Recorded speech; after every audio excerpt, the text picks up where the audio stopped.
Hi. Hi, Diana. Okay, wait. Hello. Hang on.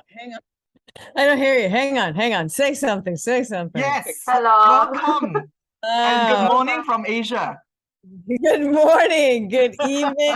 Hang on, let me rename myself. Okay, there we go. Okay, Yes.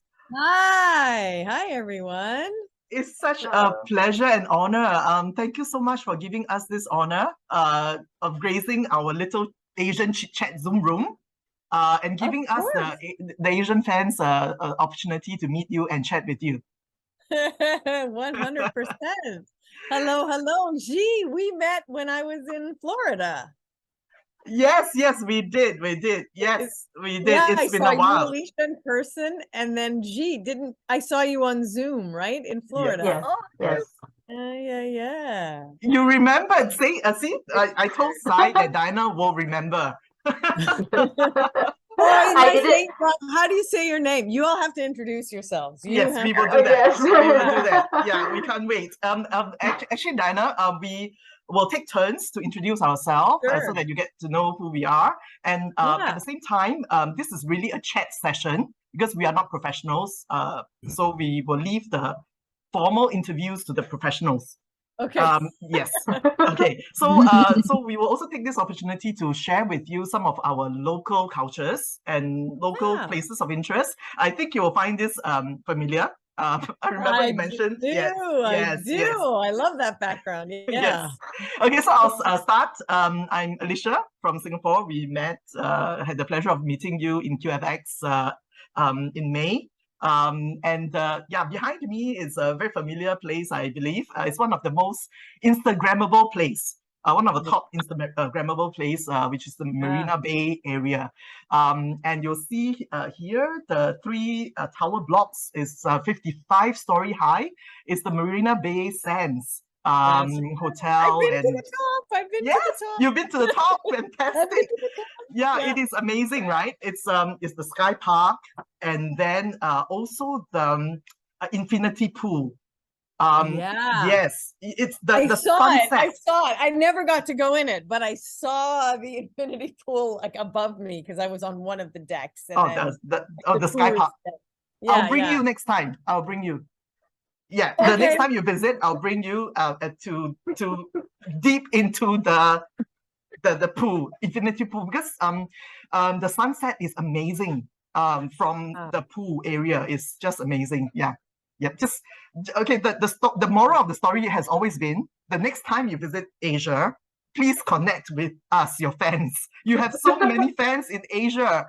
And we would love to actually play host to you. I mean, there's no better way to see Asia with locals.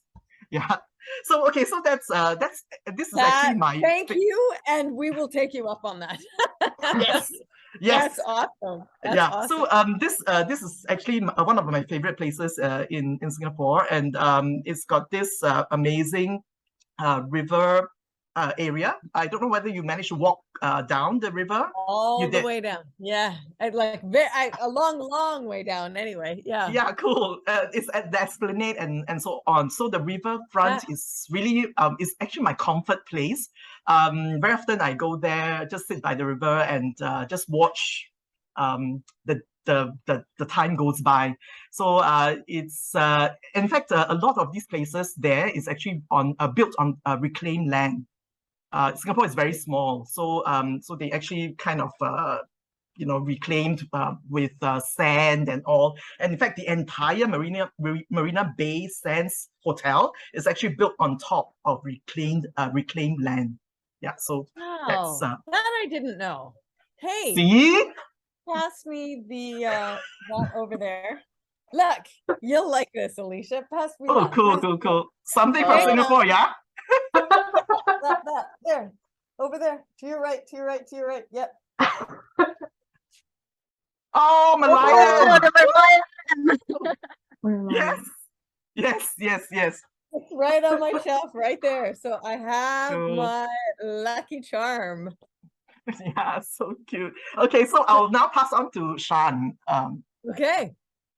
Hi, Miss Ma'am. I'm Shawns. I'm from the I'm from the Philippines. Okay, I and must interject. It's very unusual for Shan to address the guest as Miss Ma'am. So you know the kind of respect that we have for you. In fact, the fandom has unilaterally decided that we are being adopted by Mama Willa. So you have the whole fandom are your kids now. Okay, sorry, Okay. Shan. Yes. Okay. Yeah, please. Go ahead. Sorry. Yeah.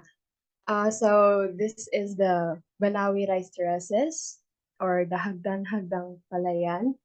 It is located on the mountains of the Ifugao, or our ancestors. We have many cultures here, so many indigenous people, and they carved this by hand 2,000 years or more ago. And yeah, it is a plant rice. It is their culture, and it is one of the 8 wonders of the world. So, Yeah. Oh, so okay, so this is the next destination then, because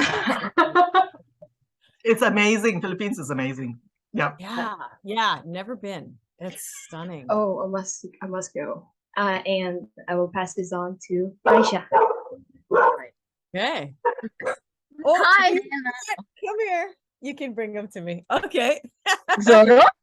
He's hearing your dog. This is Zoro. Okay. Okay. Hi, Dana. Hi. My name is Raisha, and I'm from Indonesia. Have you been to Indonesia before? I have not been to Indonesia. Come here. So, Oh, you can come say. Zoro. Oh my Yeah, God. you're popular. Yes, you are. And I love you. Yeah, I love you. Aw. I love you. And these are your fans. He's the real hero of the whole story. And he can hear Shan's dog barking. So he was barking at the dog. So cute. Yeah. All right. So sorry. I love you. Are you going to be quiet now so we can have an interview? Yeah. Okay. So you can continue. Okay. So foreigner usually know Indonesia only Bali. Yeah, people usually know Bali, but I'm from Palembang, another island, western island in Indonesia, and this is the one of the landmark in my city, which is called Kemarau Island. Kemarau means dry or drought, because it is named like that because it is never drowned even when the river is on a high tide. So this island is like in the middle of the biggest river in my city, and this is so we cool. call that a commemoration of a tragic love story. Yeah, A tragic love story. Tragic love story. It is another story to tell, but yeah, basically just this pagoda to remember the two lovers who, yeah, according to the folklore, they died in that island. That the Chinese people built that pagoda and the tomb. So actually, Indonesia is very rich culture. We have more than thousands of ethnic groups and influenced by Middle Eastern, Chinese, of course Melayu, and then European also. So yeah, this Indonesia is very rich culture. Very rich. Yeah. Yeah, gotta get there too. Gotta get there. Your list is getting longer as you can see. Yeah. Well, we're looking for somewhere to go at Christmas. So, getting more options here. This is good. This is over that break. Yeah, this is not for me. I'm pass it to Shai. Okay. So nice. I'm Sai. Actually, this is my internet name. So when I speak to you last time, I use my real name. So. And tell me what your real name is again. Mai, M-A-I. Mai. Yeah, yes. Mai. That's right. Okay. Yeah. Yeah. So before going back to the photograph behind me, have you seen the whole episode of the season 3 finale? Of the season finale, yeah. Did you recognize this one? Oh. It's actually from the final episode. So right after Tari got her sight back, Yeah, you saw several different places from all over the world. So this that's is the right. first That's one. right. It's from Japan. And so this is one of the busiest area in Tokyo, the capital of Japan, called Ginza. Yeah, I've been. Yes. Yeah. Really? Have you been to Yes. Tokyo? Oh, wow. Been to Tokyo, Kyoto, and Osaka. Which Love it. city Love it. Can't wait to is come it- back. which city is your favorite? Different for different reasons. Obviously, Tokyo is just like, you know, mind blowing, and Shibuya Crossing, and the whole, you know, just the whole feel of Tokyo, and how the different areas of it feel so different. And then of course Kyoto is just so beautiful and serene, and it has some of that, but it also, you know, seeing the temples and the peace, it's so for different reasons loved to experience both of them. Osaka was wonderful, but it was the shortest day. We just took the train in for one day and then back. So what we saw, we loved, but we didn't get to spend time there. Although it was Halloween, and when we were there over Halloween, we were on a bridge and everyone was jumping on this little bridge so much we thought, that's it, we're going to learn how to swim in Osaka, because this bridge is literally going to fall. Is that bridge with the Glico man, that the lit up kind of billboard thing with Glico man? No, it's like one of these little just sort of pedestrian bridges that gets you from one side to the other, and there are several of them. Right. And I no, it wasn't near that. It wasn't a big bridge, it was a little bridge. And that's why we thought, the little bridge is gonna fall down. Yes. So loved it for many reasons, would love to come back. Oh yeah, thank you. Let me know when you come to Japan next time. Although I'm living in London right now. I mean, though you're in London, right? Yes. That's right. Okay, so that was our one round of introduction, and then so we move on now into the questions. We have some questions for you.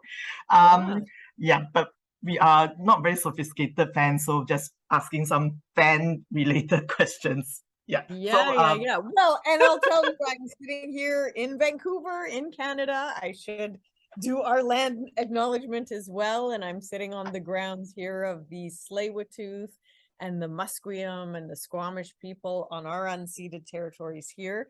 And I get to be here and enjoy these beautiful lands and get to zoom in all over the world with you. So I'm happy to be here. Thank you for inviting me.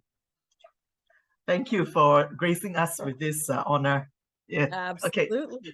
Okay. So, questions. Let's see if I can answer them on a Friday night. Let's see. Let's go, Shan. Don't trap me. Don't trap me. Okay, go. Okay, so first question. What do you think were the criteria for Willa's selection of Scylla for the mission to befriend Raylla and to extract her from Fort Salem? And what were Willa's thoughts when she discovered that Scylla was doing more than befriending her daughter? So what was the criteria? Well, I needed somebody who I thought, Willa did, who, you know, thought would follow orders, was supposed to be, I mean, yes, we're the spree, but there's hierarchy and there's, you know, there's still the chain of command. And so when you tell somebody in your chain of command that they should go and complete this mission, that's what you expect. She's a great candidate because she fits in with the demographic to be able to slide into that world very easily. So obviously who she was and her age and her gender and all of those pieces lined up, and she could go and she could befriend Raylla. So those criteria and the chain of command criteria, you expect people to follow it. So that was the criteria. And what did I think when she befriended her? Like doing more than befriending her. Mad because she was supposed to bring her back to me. So it's not that it happened to be, you know, a woman befriending. If it were a male, none of that, the gender or the non-gender didn't matter.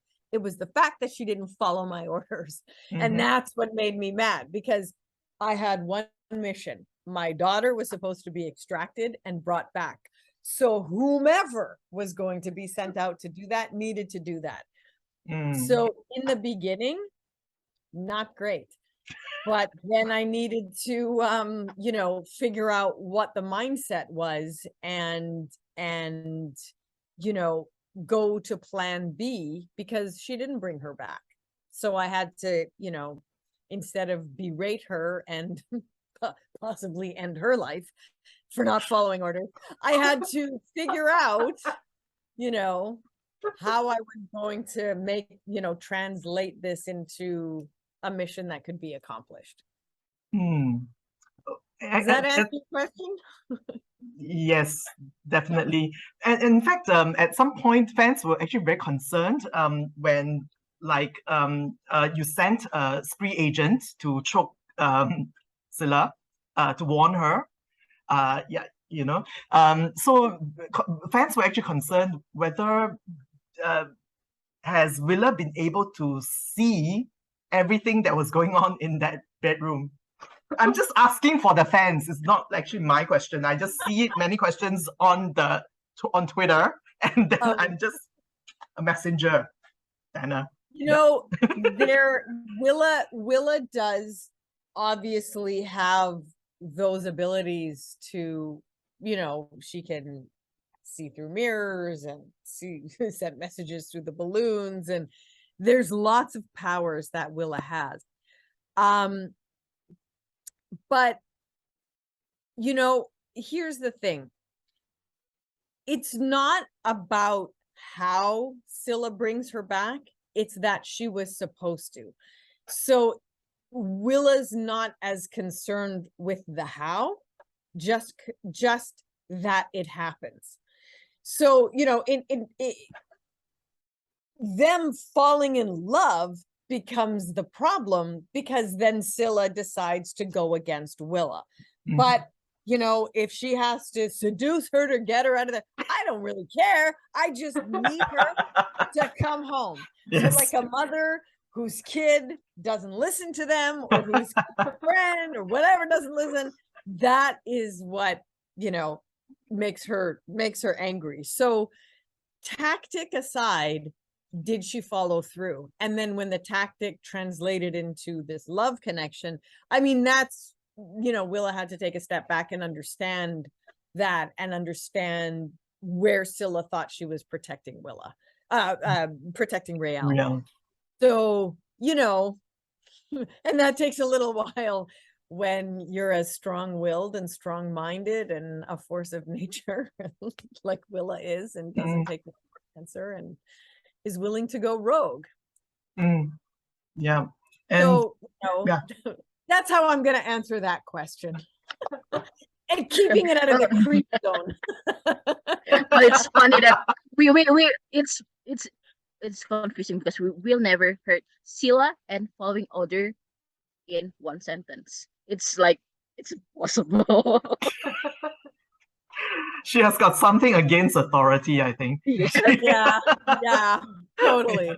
So did you think that, like, especially in season 2, there were so many scenes that you shared with Amalia, the wonderful scenes between Willa and Cilla. So we can see that actually Willa seems to be sizing up Cilla, exploring her and so on, maybe her intent, right? So do you think that at that point Willa realized that maybe this love between Cilla and Raylla is real, and she can potentially be my daughter-in-law? So that's why you are sizing her up more? Well, you know, at that point, when she didn't get her back, and that was plan A to make it happen, It's in Willa's best interest to try to understand the mindset of why she didn't do it, the decision behind it, and, you know, start to take a step back and figure out, well, is there another way to use her? Is there another way to, you know, insert her back? Like, what are the options? So it you know, in exploring Scylla's mindset about why she was doing why she did what she did, to totally disobey, Willa starts to open up and starts to see that the intention behind what Scylla was doing was for a different reason. The mission changed. And then, you know, it gets very convoluted emotionally, because there's this girl who is like my girl and like a daughter, and, you know, and seems to have this love, and is it real? So it's like, it's a lot of the testing ground. The other piece is Scylla is like a conduit almost to Raylla too, because Scylla becomes valuable because she's the one who's in touch with her. She's the one who has contact. So you don't want to annihilate the messenger either, because I want to know. Willa wants to know. She wants information. She wants, it's that touch point, you know, to her kid. So it gets very complicated. So it's testing, and then Willa starts to understand that she can also share her mindset with Scylla a little bit. That trust slowly starts to get built. Not easy for someone like Willa, though. Yeah, in fact, this is very interesting. What you said, what you shared with us is so interesting. Yeah, because for a lazy fan like me, I don't think so much. But like, it's so deep. Okay, so but I actually it's so congruent with what Amalia said in one of her interviews. She said that she felt like when she's staying in Willa's house, the spree house, she has to constantly make herself valuable, of use. It's like it's even at the beginning, definitely at the beginning, yeah, the relationship was just very conditional. Yeah, so I think it just basically match with what you have said, and we would also like to take this opportunity, because you're in season 2, you most of your scenes were with Amalia, so you must have shared a lot of time with her. So would you be able to share, like, what are some of the memorable things or interesting things or funny things that that you're did or experienced while chilling together, you and Amalia? Oh, we were terrible. We would escape because we had the most wonderful caterers, and they were always making really special things. And Amalia and I were terrible. We would just, you know, say to our AD there, would be like, "I'll be right back," and they're like, "You guys are going again?" And then because we always knew like what time snack time was, and what time, you know, because we always had all these wonderful tight clothes. So it was like, yes, we're almost done, the end of the day, snack time. And we would always be, you know, the typical of actors, right? Always first in the catering line. Yeah, but that's always the rumor. It's like, all you ever see is the actors around caterers because they're always starving. Yeah, kind of true. So we were terrible. We'd be like, is it time? Do we go? And we'd be like, how long do we have? And we would bolt. So we'd be first in line for the yummy donuts, or first in line for like whatever. And we would come back, and we always had our special little treats. And catering knew as soon as we would, you know, a crafty knew as soon as we would come, they'd be like, here's your cookies, here's your this, here's your that. And they knew because we always asked the same things. So we got to, you know, we got to hang out a lot and talk about the world of the business, the world at large, and sneak our treats That's really what we spent a lot of time doing. It was great. And then I would do my crazy dumb exercises and she'd be like, what are you doing? I'm like, I got to be in this same outfit for the next 8 episodes and my pants have to fit again tomorrow after eating 25 donuts. Okay, not that bad, but And so I'm like, all right. So then I have to do my crazy, and she'd just be like, wow, amazing.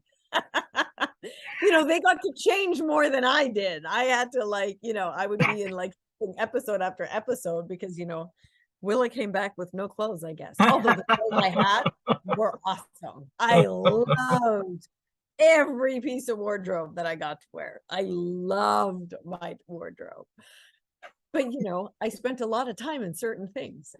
I actually got my coat, my big trench coat. I did get to take that. And my tux I got. The tux.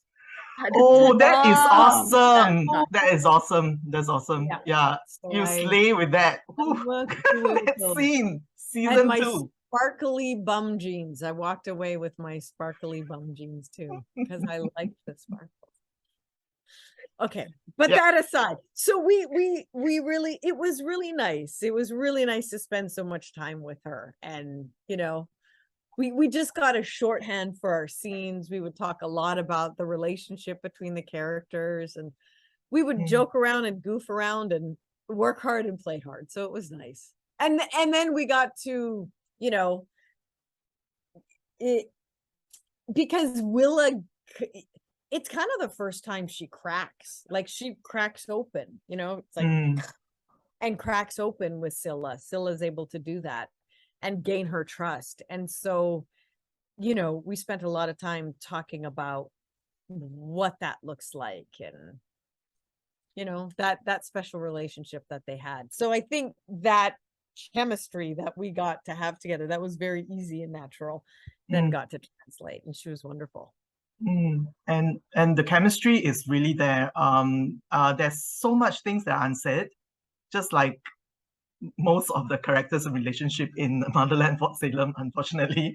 But the relationship between Scylla and Willa, especially the last parting scene, Willa's ultimate sacrifice, there was just nothing said. So, but both of you were so good that we could actually feel it. Like Scylla didn't want you to go, but she knew that was the only solution.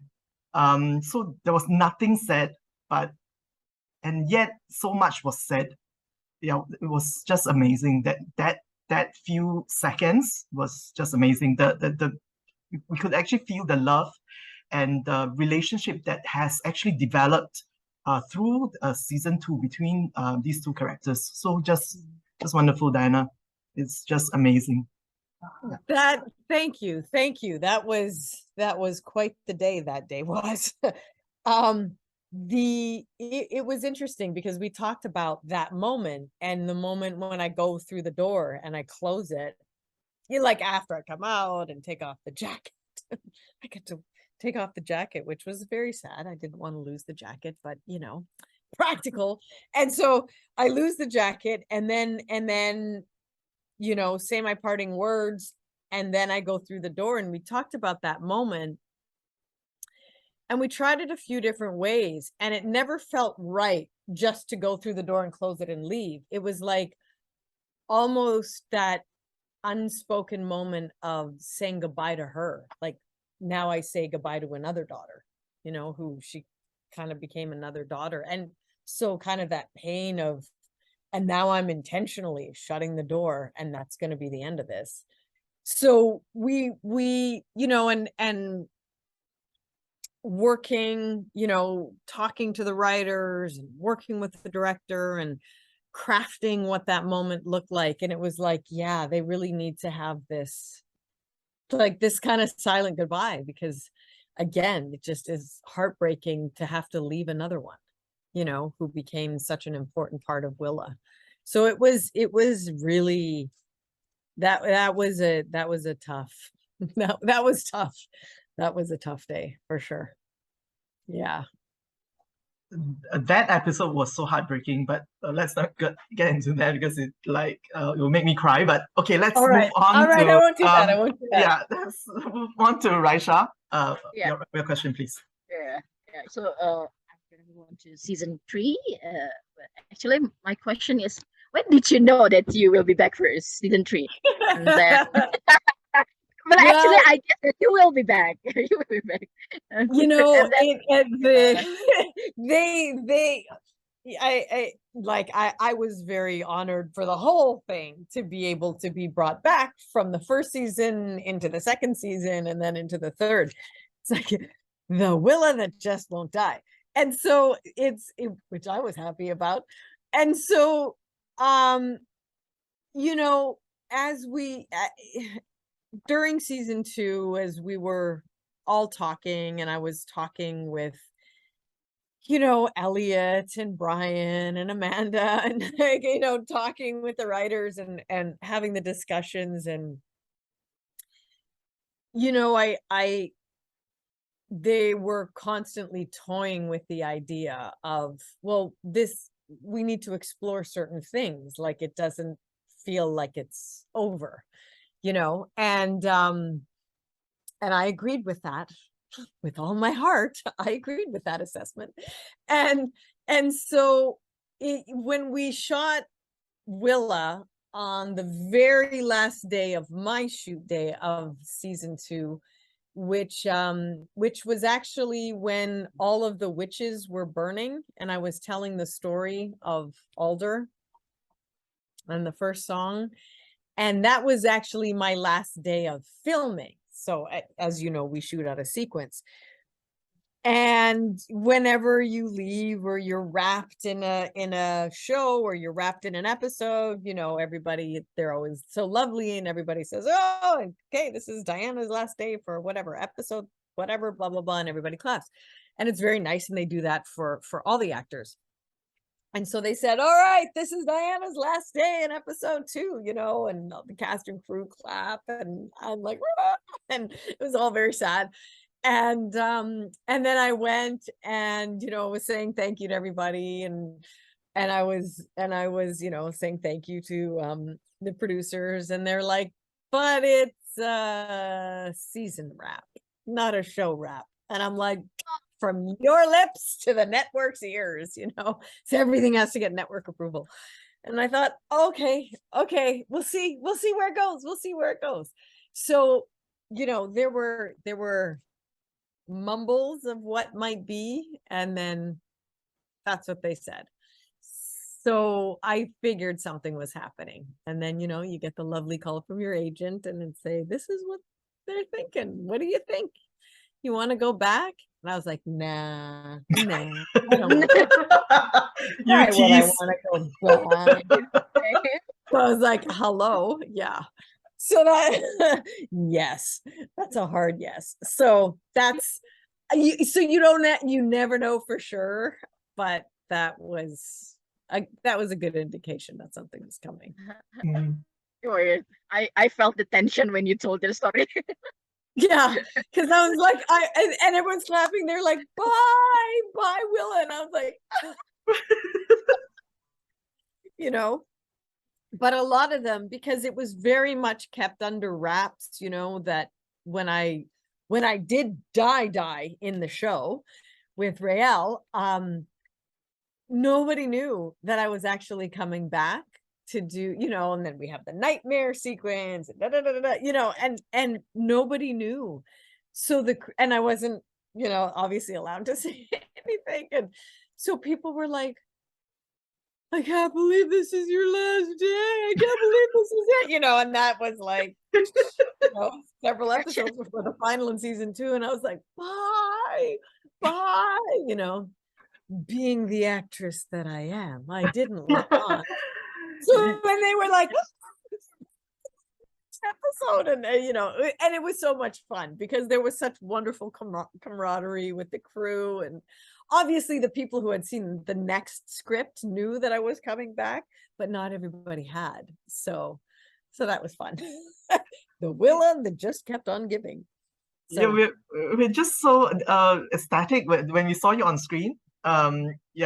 season 3, and then we were like, yay! We were live tweeting at that point, right? Live tweeting and live watching at the same time. So we were like, yay, Mama Willa! But then Mama Willa became very scary. The Mama Willa at the beginning. Like, oh, great. Yeah. Then we were like, yay, Mama Willa, but ooh, you know, in the same breath. So scary. Quite scary.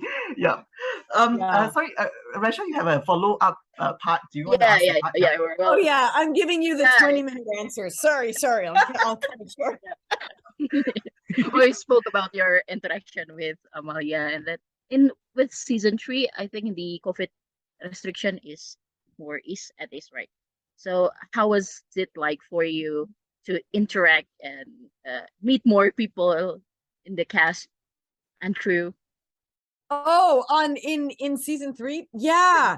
I mean, in season 2, I mean, when you're shooting, you know, it's like we would shoot a scene and then the rest of the cast, they would come and shoot their stuff, you know, and so I got to see people. We just never got to work together, you know, and actually like have the time to work together because I had such a, you know, I was in hiding.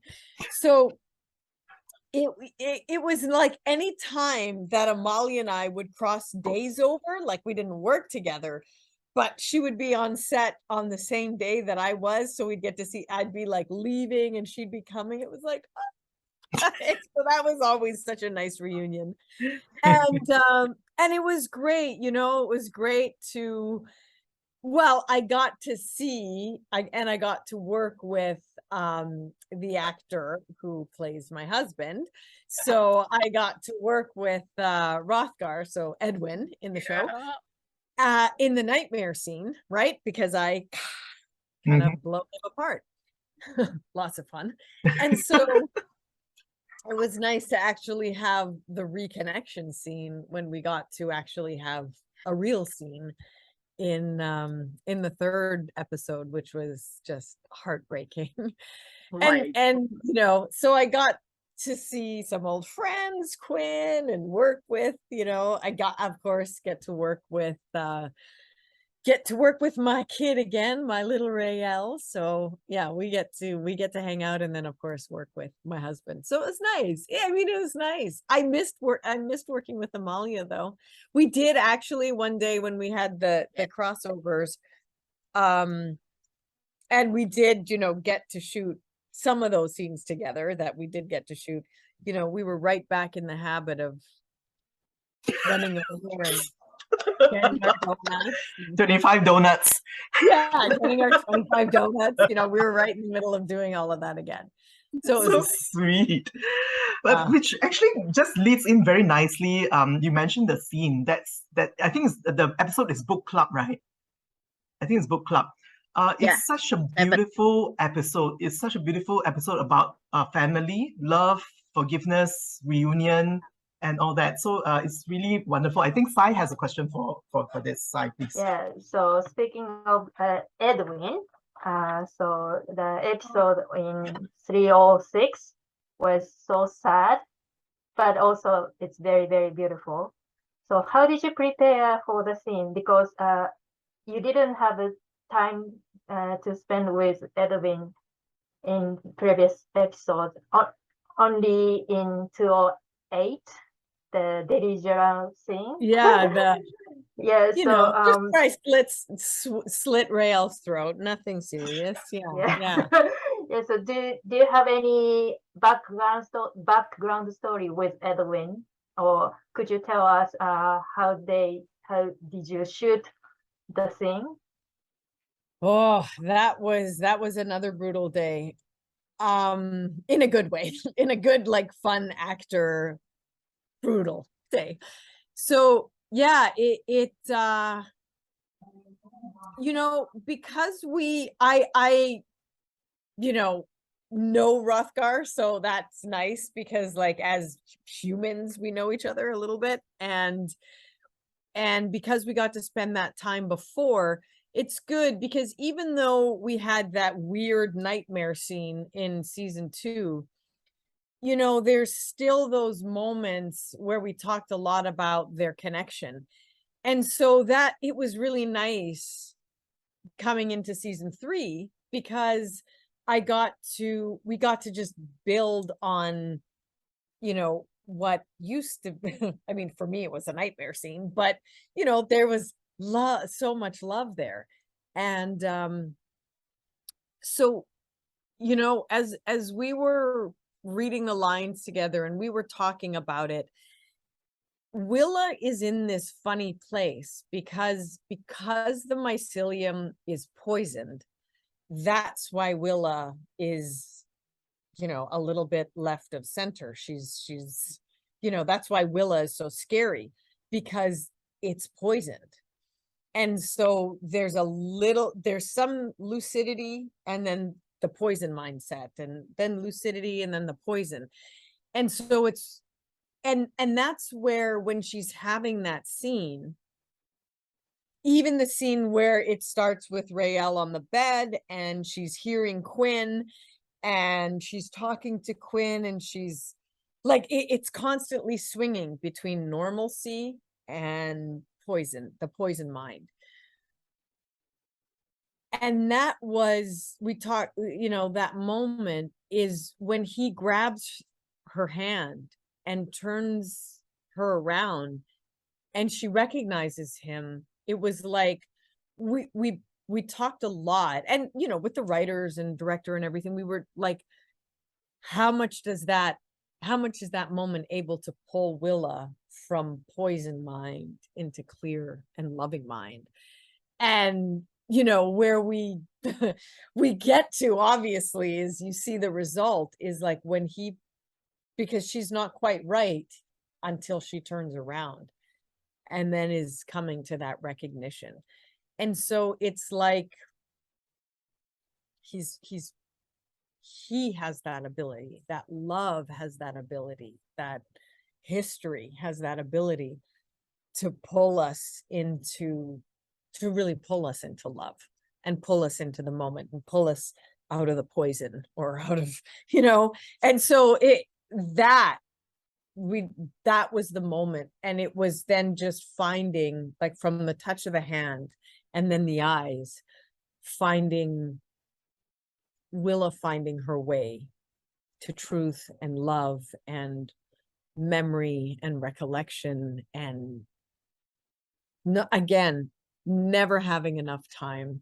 And then that apology and that you know, that heartbreak of, oh my God, what I've done to you is just a horrible thing to lie, but I had to do it for our daughter. And he's so understanding in that moment. And all he has is, you know, those 2 seconds to try to reason with somebody that whose mind is could still slip, could still slip. So trying to grab that moment to get her to see what the right thing to do is. And he does get her to see that. So that's the power of that moment. And so I don't know if that answers your question. How did we prepare? It was just more sort of figuring out, you know, through practice and through some rehearsal, what the truth of her coming from poison to recognition and love and being in the moment, what that looks like. That is one of my favorite scenes entire season 3. So thank you for. Oh, really? Yeah, creating wow. the scene. And he does, and he is amazing. I you know, I have to give a shout out to him. He's, you know, when the camera is not on him, all on me, and it's the back of his head, he is crying as hard as he is when it's his close-up. Like, he gave it on every single take, no matter where the camera was. It could have been on his ankles and he would have been like crying just as hard for me, you know, to give me what I would have needed in that scene to pull me out of, you know, poison mycelium and into reality. You know, hands down to him, because he made that moment. Like, I just had to look at him and be like, I'm here, I'm in reality. You know, it was just, you just feed off of each other. So that, you know, shout out to him. Wonderful actor. He's amazing. And like both of you are amazing, actually. Within such a short time, and that it really come through the screen. The love and the missing of each other. And Edwin is our dream dad. He's like the dad of the century, best dad of the century kind of thing. He's so wonderful. I'm just thinking like that he has gone through so much just by marrying Willa. Yeah, I mean, yes, I'm sure he actually went through a lot. He has been missing the wife as well, as Willa get dispatched for long periods of time, and he's left to raise Raylla, for example, and then and when Willa died, he had to be there for Raylla, but he was also grieving. But he always has the right words for Raylla. Raylla was grieving for Willa, but he's always like in his very ordinary man way. He always has these words that will calm Raylla down. It's like such a wonderful dad. Yeah, he really is.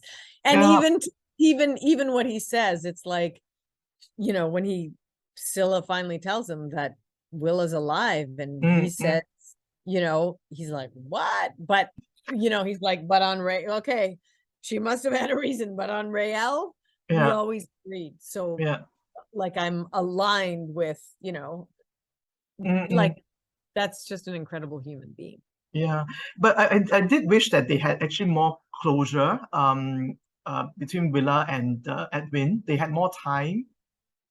Yeah. All these years of like not knowing, then knowing, and then finally seeing the wife, and then the entire conversation was actually on Raylla, like the 2 seconds that he had, right? When talking to Willa, is trying to persuade Willa to let go of Raylla.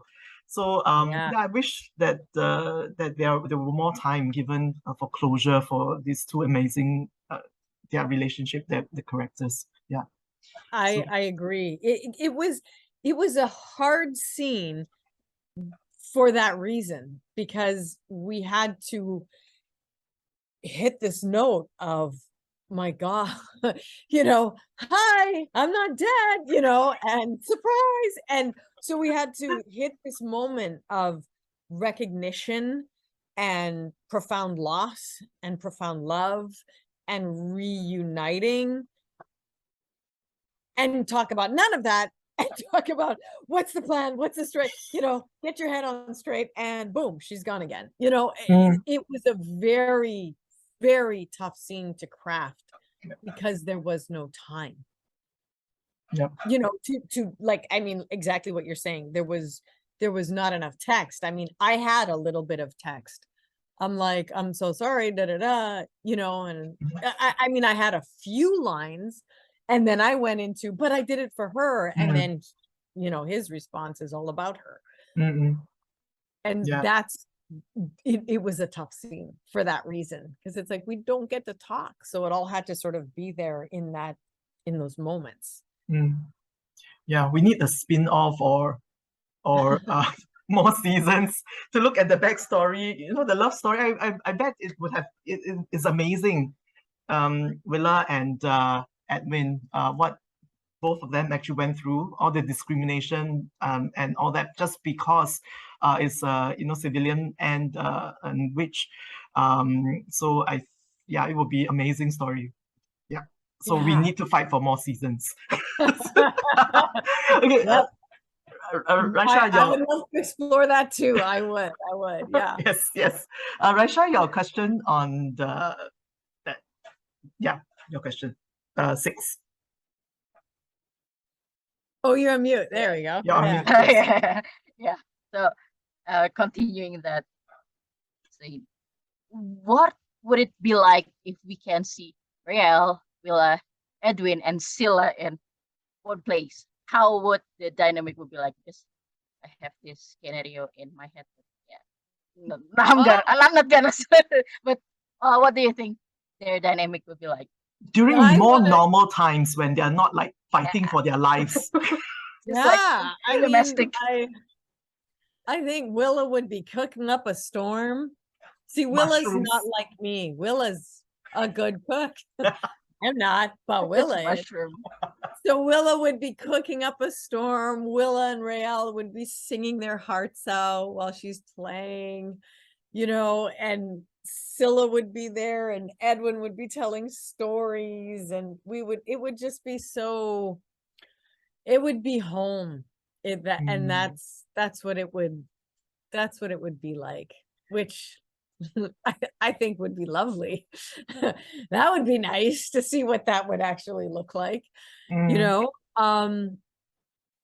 But I'm curious, what do you think that would look like? What would you like to see? Well, Ransha has something. Yep. yes. Well, so we can in episode, wait, I forgot, when Edwin and Scylla like joke about wait. When Edwin called Scylla anything but Scylla, and other names but Scylla, and Sally, then Scylla got back yeah. to him, calling him any other name other than Edwin, and then if Willa and Raylla witnessed that, say, that situation, Willa will be like, "Oh my God, my husband is a bad influence," and Raylla will be just like hard iced. Yeah, I think so. I think it would, exactly. It would be joking and that and singing and food and warmth. I think it would be. Yeah, I think the pranksters will be actually Edwin and Scylla. Both of them will gang up. Yeah, probably. And we would just want to like sing and eat. What about Shan? What do you think, Shan? Shan actually drew. Shan is our very talented fandom artist. Shan, yes. Yeah, I think you gotta show Diana your art sometimes. Yeah. She will show you another time through Instagram maybe. Yeah, but Shan, what do you think? I would Because love she drew actually a very nice painting that featured Edwin, Scylla, and Raylla. But so Willa is missing in the picture. But what do you think will be a likely scenario, Shan? Yeah. I think what I draw was they were in the diner, and I think if Willa would be there, she would just really just gaze at her home. She's finally back. I don't know, maybe tear or two would fall, something like that. It's just very emotional for me, so I had to draw that because yeah, it just speaks home to me. Oh, please do. Please share those. Please share. I would love to see them. Oh, that sounds so nice. Yeah. I will insert Willa. I will No, I I'm would not. redraw it. All right. Willa's not there. I can accept. No, listen. No. I want to see what it looks like in the way that you had it, you know, because that is the unity that comes together first. I mean, it would be lovely if Willa could be part of that, you know, eventually. But you know, if they had that spin-off, then maybe she could. But yeah, it would. No, I'd love to see it the way that you had it and the way that you imagined it.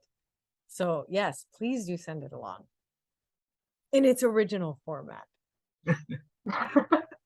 Okay, so yeah, you see, actually, we are running out of time, right? Diana, we still have something to show you. Is it possible to stretch a little bit? Yeah. Okay, so yeah, we still have some questions that we wanted to ask that is non-show related, but maybe we just ask me one or two so that the fans can get to know you more out of the show. Yeah. So maybe can we have maybe Shan, since yeah, Shan, your question. I'm wondering, what is something you never thought you'd be able to do until you actually did it? Because I have trouble when it comes like this. Like I would be really doubtful of myself until I actually did it. So I'm just wondering, what would that be for you? What's something that I've done that I didn't know that I could do?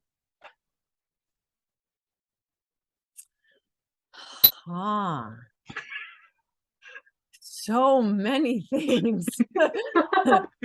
So many things. It's,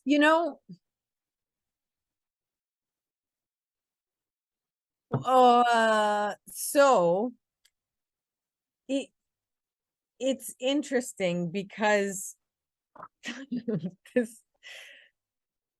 this might seem like a predictable, cheesy answer, but whenever you get a new role, it's funny because you work on it and you work on it and you audition for it,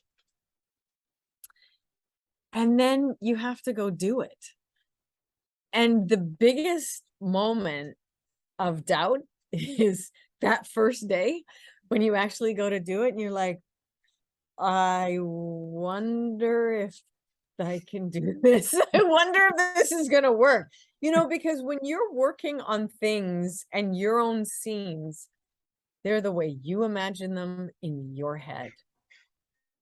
And when you then have everybody else and everybody else's input, and you are working on this thing that's 100 times bigger than you in your own little mind, like me in my own little mind of what this looks like and my little audition and who Willa is, and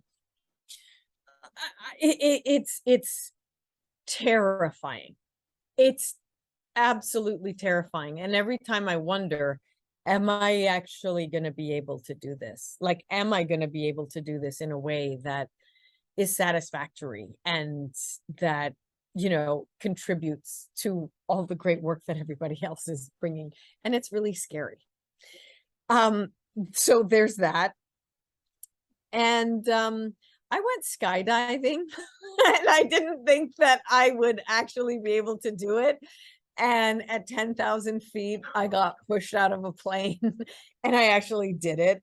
And, on a really scary side of life, that happened. So, Did you regret when you were standing on the edge? Yeah, I was terrified. I had my hands and I was stuck to the edge of the plane. And the person who was jumping out with me literally had to peel my fingers off of the edge of the plane. I was like, oh, no. And then they peeled my fingers off the plane and folded my arms in front of me. And I was like leaning back and I was pushing back and they're pushing me forward. And I was like, with all of my might, like I thought I could maybe lift a car at that point. I was pushing. No. And then I got chucked out of the plane. I was like, so that was terrifying. So that is also something that I didn't know that I could do that I actually did. And then I went up again two more times. Oh, Wow. So, there's two very different examples. Both have the same amount of fear. That's interesting because it's kind of like, okay, here I go. Is this the character that you're looking for? And I'm literally jumping out of a plane at 10,000 feet. It kind of feels like the same thing. Okay, so Sai, maybe we will finish off the question with your question. Which one? Anyone you. Okay, chose. so since you are talking about getting a new role, so what your consideration before you decided to take a role, and also what is your dream role? Wow, what's my dream role? Okay, so what do I consider? Well, for me, the character has to have, some sort of depth. I don't mind playing a villain. I don't mind playing a good character. I get characters who are very emotional, you know, because I can access that part. So I just want to play a character that has a point, Mm. you know, because I that's really what I, you know, that whether it's fun or it's crazy or it's sweet or it's evil, like it's that the story overall has some sort of point, you know. So that's and it's kind of what we do here. It's what we get, you know, a lot in the city of Vancouver. So, you know, um what is my dream role? Gosh, this is the never ending question. Like, you know, I love doing God, and you know what, that it's such a good question because it's changed so much over the years. Like as I get to experience different things, I'm like, oh, okay, so what would I like to experience? And one of the things I wanted was something that's sort of action driven. And I got to do a little bit of that with this role. And, you know, I liked it. So I would like to do something that has like more action. And I don't know, it's like breaking some guy's neck and all that. Oh, maybe like I had a lot of fun. that doing it. skydiving awakened something in you. Yeah, like I had fun. I had fun doing that. I quick little funny story. You know, the scene where I do come in and I break the guy's neck, you know, and then I see the screens and we find Raylla. I was so, you know, really wanted to commit to what I was doing when I came in and I was breaking the guy's neck. So I grabbed him and, you know, it's all stunts. It's all very safely done. But I came in with such force that when I grabbed his neck and I did the twist, I literally flipped myself over and did like a whole like somersault forward. And then I got up in front of the TVs and I was like, ha. And that's, you know, because I'm not supposed to trip. I'm supposed to like do this, break his neck, sort of throw him off to the side and march over to the screens and where is she? You know, have you found her? I just flipped myself right over and they were like, are you okay? And I'm like, let's do it again. I'm ready for more. So, you know, I think I may like, you know, I have a little bit of stunt in me somewhere. So that We need the fun. season 2 bloopers. Yes. Yeah. That would be me flying through the air, doing somersaults and being like, oh my God, is your neck okay? He's like, I'm fine. Are you okay? Like, you went, like just woo. So yeah, that would be cool. I'd like to do something fun, something fun in that world. That would be fun. So we just need more seasons and We somehow need more of this because this was great. Like this is magic. This is chaos. This is depth. This is loss. This is family. This is heartbreaking and a little bit of stunt. I mean, this is, I have to say, it was a very cool role for all of those reasons. It kind of had a little bit of everything. Fire lighting, you know, I love that stuff. So it kind of was a dream role. Kind of was. Yeah. It's amazing character. Yep. Yeah. Okay, so actually I know time is up, but we really wanted to show you something which is actually our show and tell segment. We wanted to show you show and tell our favorite local snacks or food to you.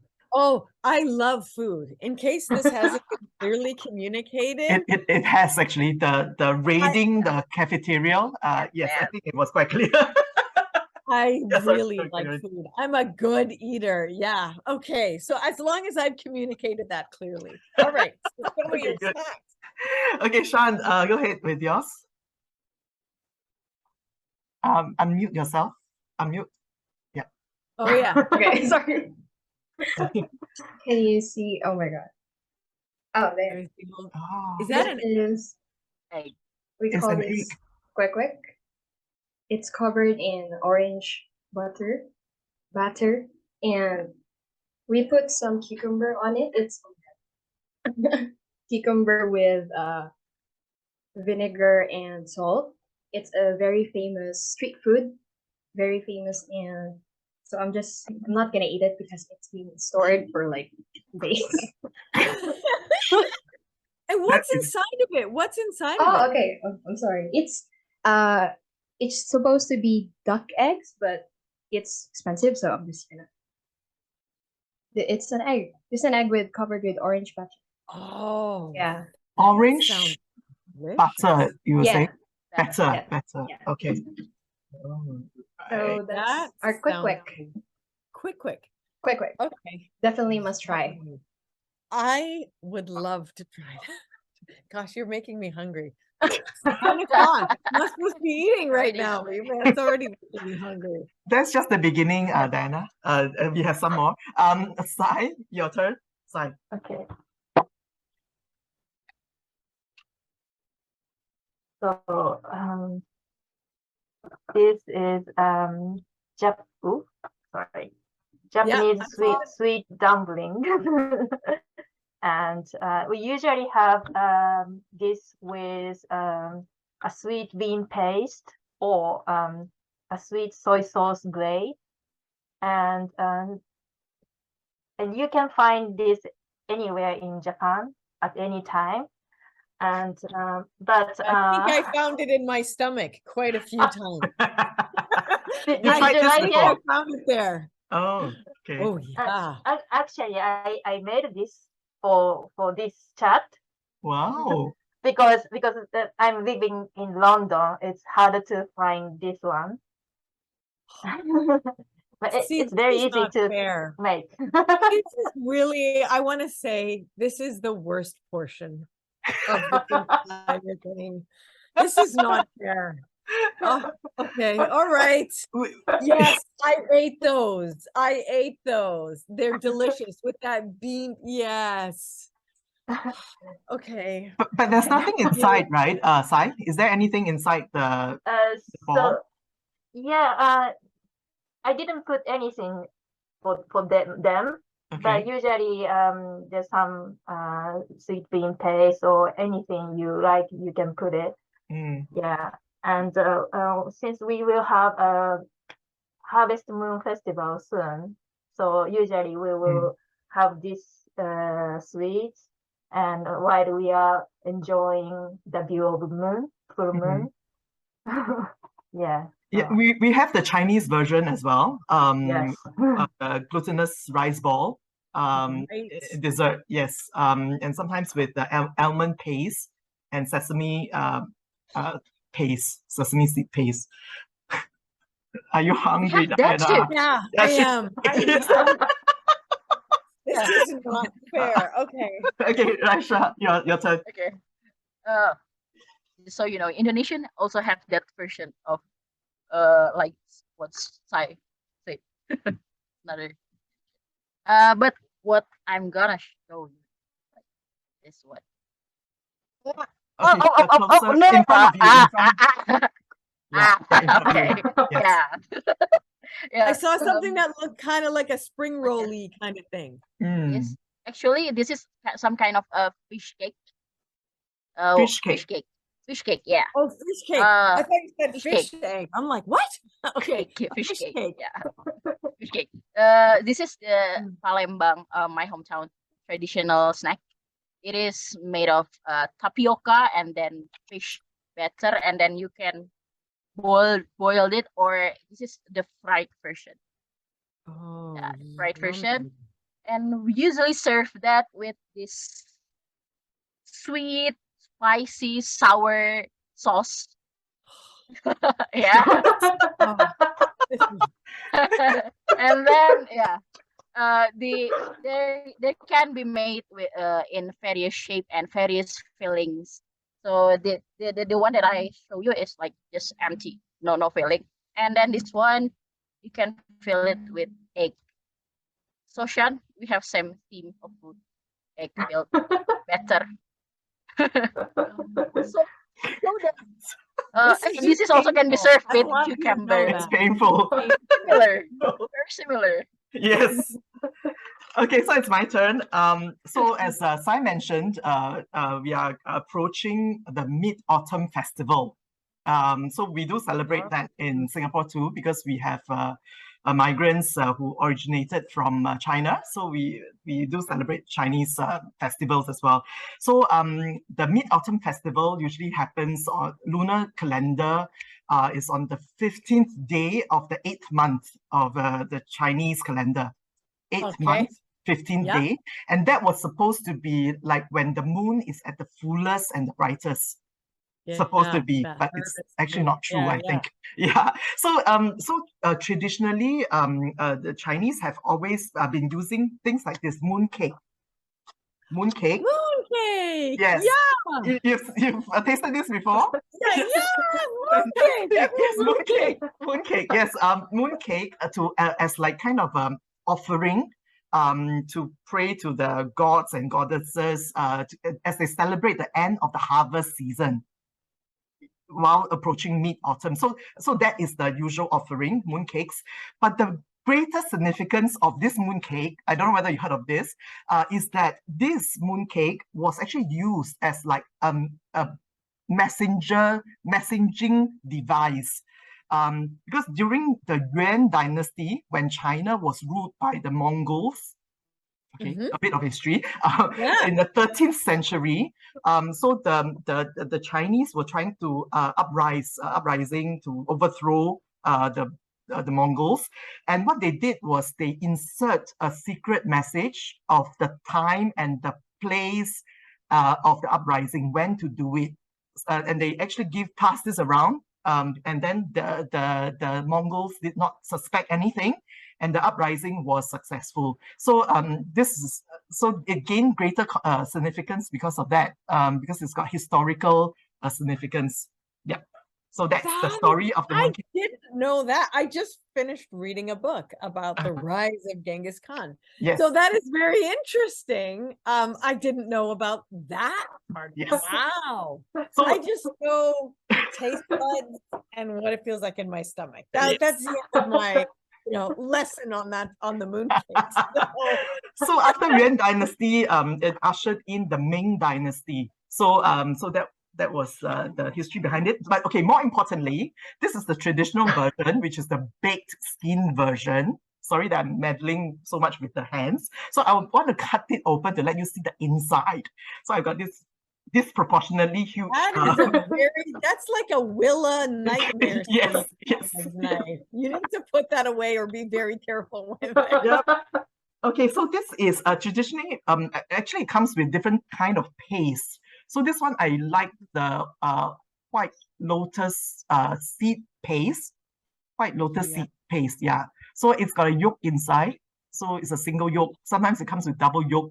But I just read that mooncake contains the calories equivalent to 4 slices of pizza. Okay, so that's a food for thought. Okay, so I could have it for dinner and be good. All right, I'm okay with that. Yes. And then I'll go for a little run after. Okay, so fine. actually, it of course it becomes very innovative. The bakers and all, so they come in different flavors now. And this type is actually my favorite. I like the snow skin version. Snow skin. And what's inside of that? Yes. That I need to tell you, it's lychee martini. Lychee, which is a tropical fruit. That is soaked with martini. Killing me. Yeah, I think yeah, somewhere that's it doesn't look much like now, but it tastes gorgeous. Oh, I can taste it. I have a very good imagination for what food tastes like. Yeah. I could eat that, no problem. Oh, come to Singapore again, Diana. I will. I need to. Yes, please do. Oh, one of the most interesting, unique things I had was sweet potato ice cream in Tokyo. Wait, what's the purple one? There's the purple ice Taro, cream. is it taro? Ube. Yeah, taro or ube. Taro, I yam, think yam, taro. yam. The yam. Oh, Ube. sorry, yam. It's yam, Yam. right? Yeah, Yeah. it's yeah. Mm. Wow. Yes.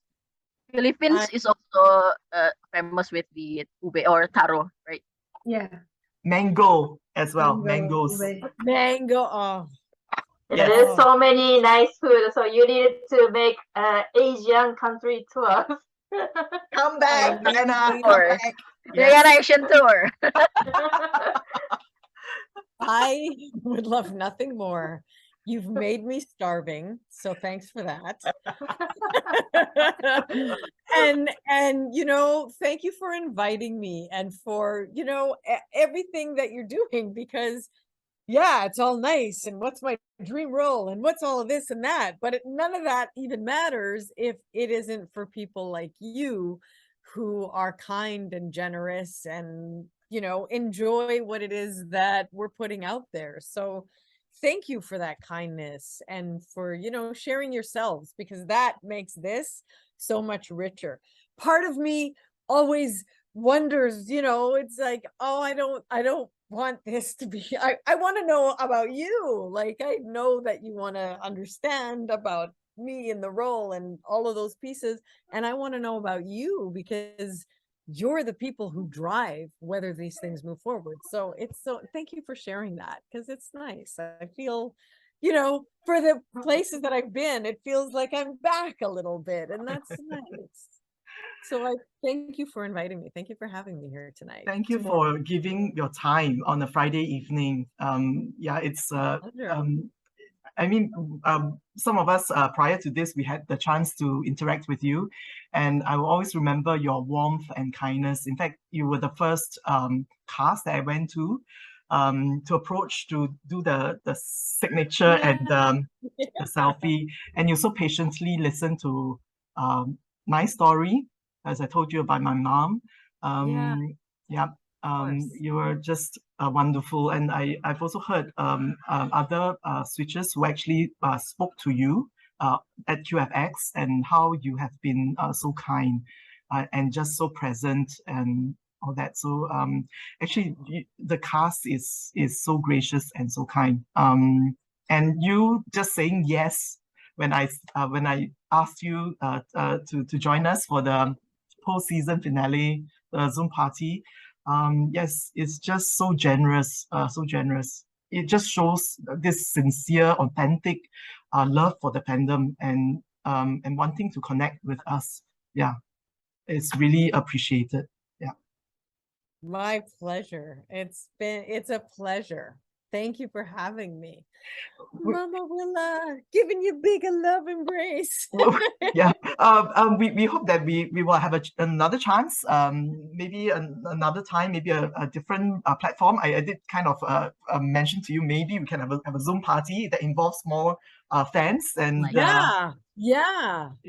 I think that would be wonderful, because cons are great, but very often it's out of it's just out of reach for especially Asian fans. It's too far away. And also that would actually be wonderful if you're open to that. I am absolutely open to that. So yeah, keep me posted. You know where to find me on my dog's Instagram. Thank you. He's Thank my you once agent. again. He's my representative. He's my Asian. He's my little love.